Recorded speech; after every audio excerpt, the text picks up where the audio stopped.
بسم الله الرحمن الرحيم. الحمد لله رب العالمين، والصلاة والسلام على سيدنا محمد وعلى آله وأصحابه أجمعين. جل جهدار نهجا سيدا وملا وفقيا برومات أم ذبي خلق هندا درسا ددوي منهاجا إمام النووي بحثا فرائد دخينان. إمام النووي بجي يبدأ من تركة الميت بمؤنة تجهيزه، ثم تقضى ديونه، ثم وصاياه من ثلث الباقي، ثم يقسم الباقي بين الورثة. قلت: فإن تعلق بعين التركة حق كالزكاة والجان والمرهون والمبيع إذا مات المشتري مفلسا قدم على مؤنة تجهيزه، والله أعلم. بجد دماکو کسی مر پیشی حاضریا و شرطنا وی کسی تکرن، یعنی جمال وی پیشی مصرفا و شرطنا وی ته درخستن. لپیرا وصیت وی جسلوسا مال وی کو مایت پیک آنین پاشجی تشتا لپای تجهیز و تکفین و وصیت را بمینه دنابرا وارث وی ده و به پاروکرن.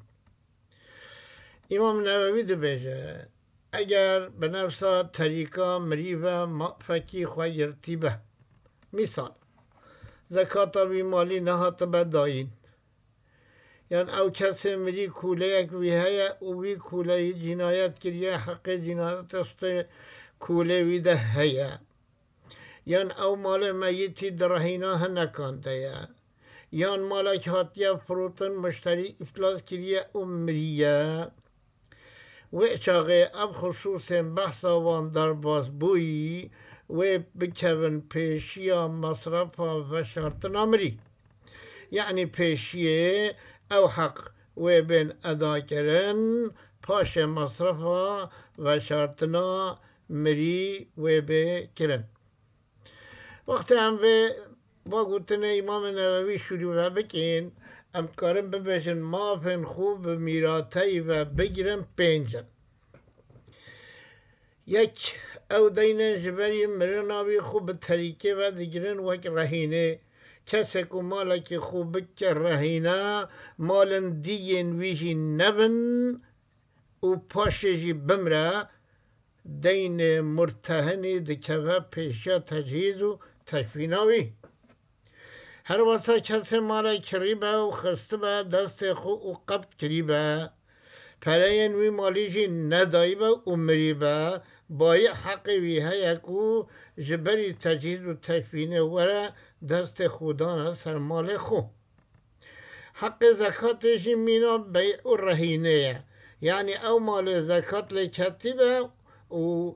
هر وکو درهینا زکات دبه او مابجی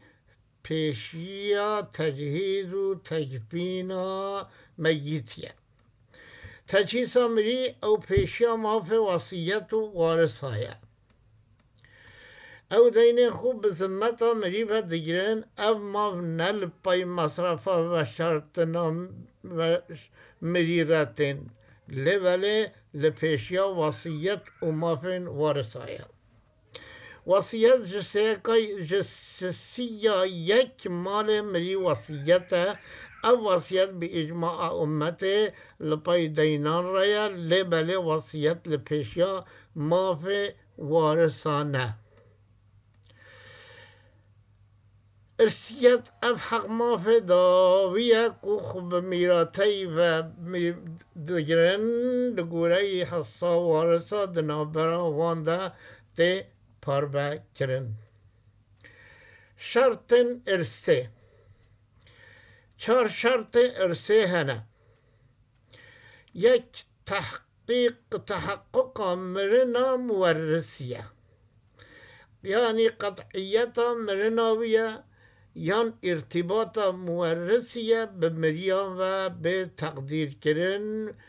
يعني حاكم تقديره بدك بشكل كد بجاب إنسان هنيجي مريا قرار مرنا بحكم مرنا بدده أو جي معلوم ذكبه بيشيا أو جي شرط إرسيته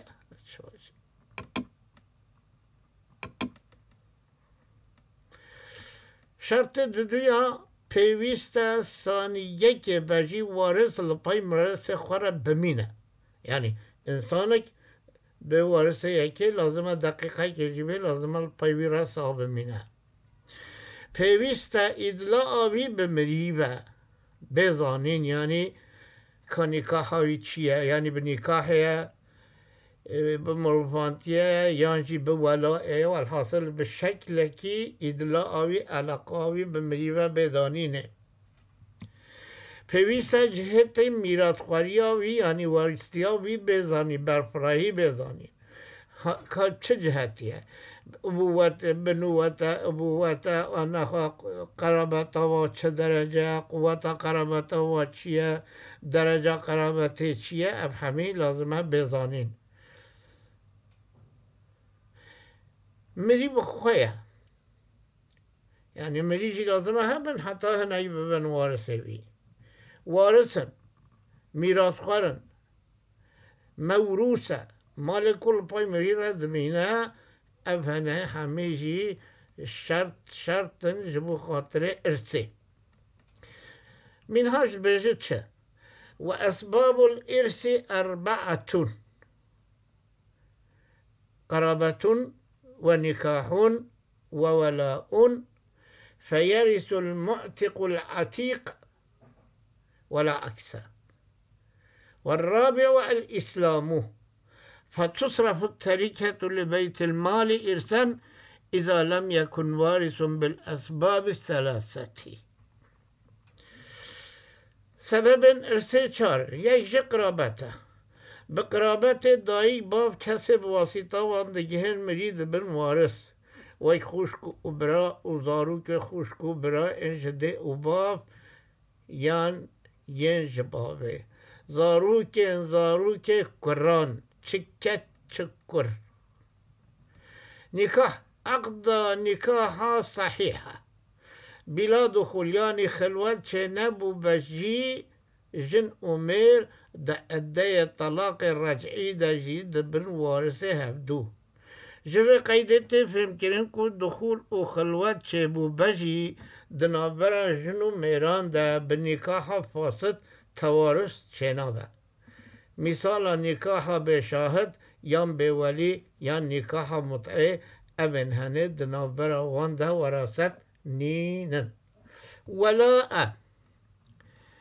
کوله آزاد کرنه لبل کسی کوله آزاد کری دبه وارثه کسی هاتی آزاد کرن نابه وارثه وی کسی کو او آزاد کریه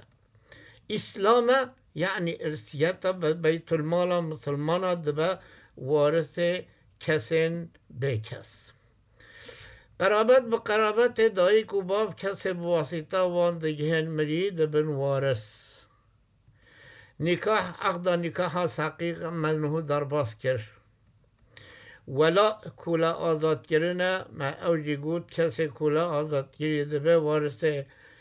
وی لبله یه هاتی آزاد کرن بخوان ناب وارثه وی کسی کو او آزاد کریه اسلام بیت المال مسلمان ارسیت بیت المال مسلمان دبه وارثه کسین به کس بیت المال منتظمه نه منتظمه ابجی عالم درباره و دهن گوتنه وقت جهه هات انشاءالله ام ایزح بکین گلیک براین هجا گلیک سیدا ملای برومات اف درسات دوه ام منهاج امام نووی دخوینین